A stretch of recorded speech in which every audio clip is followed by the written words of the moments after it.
Un petit problème quand on parle des mitzvot constantes.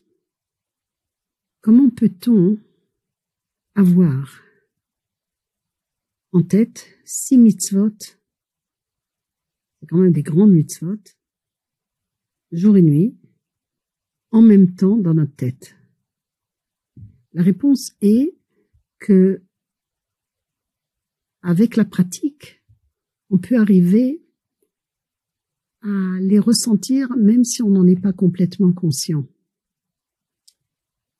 De la même façon,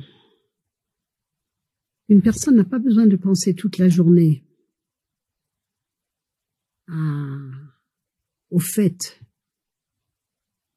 que le fait qu'on est sur la Terre fait qu'il y a une force de gravité.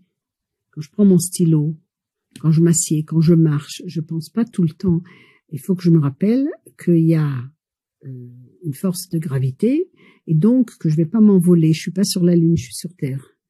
Mais la façon dont je vais agir prouve que dans mon inconscient, subconscient, ce que vous voulez, je sais qu'en temps normal, il y a une force de gravité. C'est ça qu'il faut. Avec l'habitude et avec la pratique, on va vivre une vie où ces mitzvot, elles sont tout le temps là. C'est ça qu'on nous demande. On ne nous demande pas de toute la journée dire « Oui, je sais qu'il faut aimer Hachem, je sais qu'il faut avoir la crainte d'Hachem, oui, je sais qu'il faut pas faire ci, qu'il faut oui faire ça. » Non, c'est pas de ça qu'on parle. Alors, il y en a qui disent « Oui, mais dans le cas de la gravité, c'est quelque chose de physique, alors que les mitzvot, c'est quelque chose de spirituel. » Et alors? Prenons un autre exemple. Je me base sur des cours qui ont été donnés pour essayer d'expliquer qu'est-ce que c'est les 6 mitzvot tmidiot. C'est l'outil qui va nous permettre d'être toujours en joie, de vivre d'une autre façon. Notre vie aura un sens. Quelqu'un qui conduit, au début, il est obligé de penser à tous les détails. Et au fur et à mesure qu'il sait mieux et mieux conduire, quand il reçoit quand il a réussi son examen de conduite, il sait pas encore vraiment conduire. Et il doit penser, je dois m'arrêter, je dois presser, je dois ci, c'est ça. Plus tard, il est tellement habitué à conduire que il va pas oublier de presser sur le frein, il va pas oublier de changer de vitesse. Et aujourd'hui, c'est encore mieux parce qu'on a de moins en moins besoin de faire des choses, c'est pas toujours bien. Ça montre bien qu'on ne sait plus écrire, qu'on ne sait plus lire, qu'on ne sait plus rien du tout parce que les choses sont faites pour nous. Mais enfin, peu importe. Il saura tellement bien conduire qu'il peut écouter la radio en même temps, qu'il peut discuter avec quelqu'un, qu'il peut être au téléphone, ce qui est pas bien, mais il peut. De la même façon, quelqu'un qui apprend et réapprend la profondeur de ses mitzvot, ça va faire partie de son pnim, de l'intérieur, et il n'aura plus besoin d'en parler toute la journée. C'est très très important à comprendre. Quelque chose que j'oublie, c'est quelque chose que j'ai jamais su.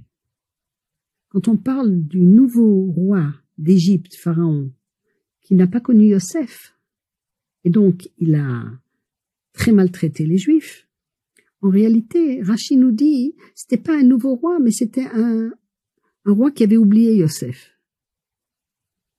Si je suis capable d'oublier Yosef, c'est que je n'ai jamais vraiment compris le bien que Yosef a fait à l'Égypte.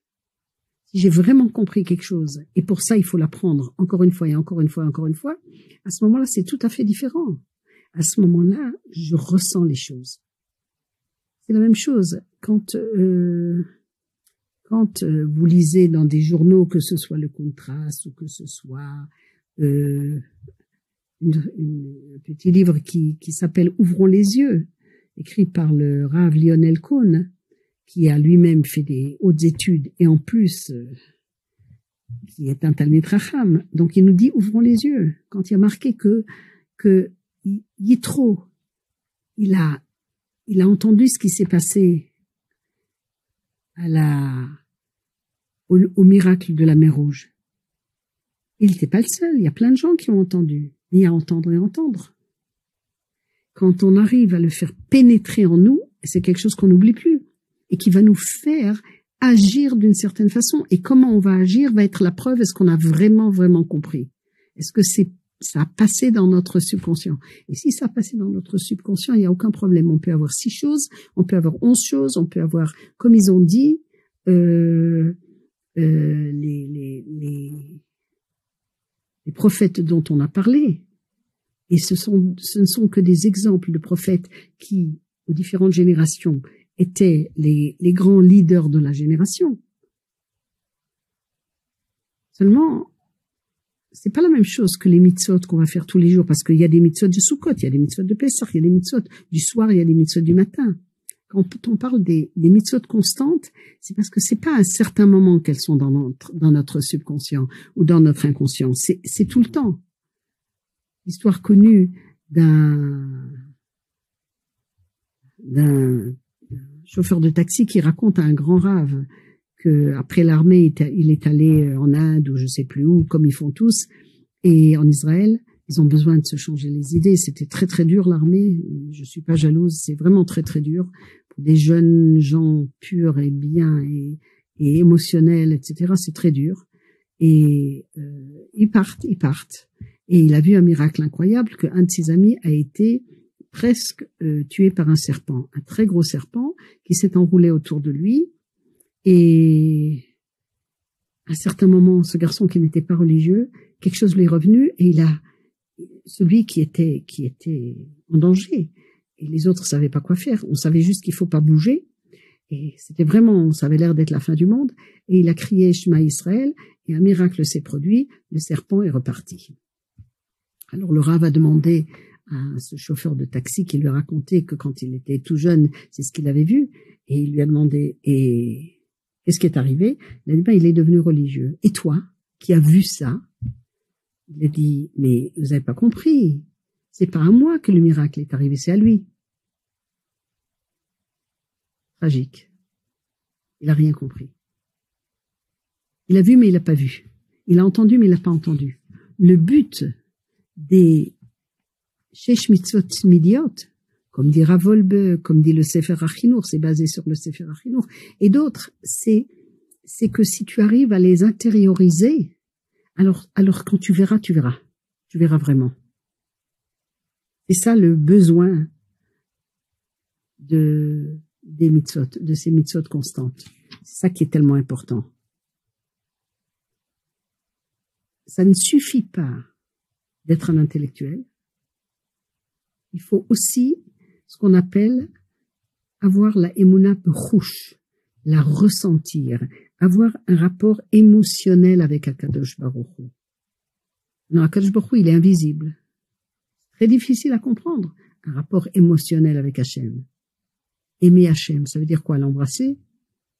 Bien sûr que non, c'est pas ça que ça veut dire.